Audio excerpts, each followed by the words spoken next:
I've said that it's ticking a lot of the right boxes. Economic sentiment is rebounding. Businesses seem like they're quite confident. Businesses in the non-manufacturing sector in particular feel quite bullish about the future. So this is quite positive. The one area that I think that hasn't been reflected is in consumption. And so if you look at aggregate consumption, as this chart shows, aggregate consumption in Japan really hasn't increased since COVID. It still is below the pre-2019 level. So it's quite extraordinary, really. And because of that, because consumption isn't growing at an aggregate level, that means the economy also isn't growing.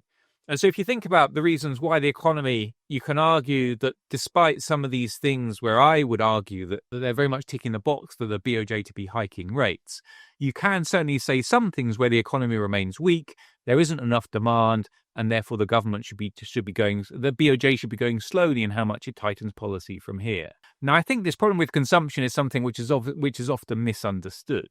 If you look at consumption on a per capita basis as opposed to an aggregate basis, actually per capita consumption has increased quite nicely since COVID. So one of the reasons why aggregate consumption is weak, one of them is because the population is shrinking.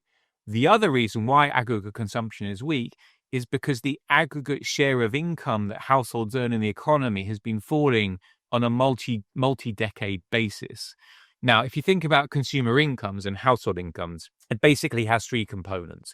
One is what's happening with wages, one is what's happening with the income they earn on their financial assets, and the third thing is what's happening with social security policy.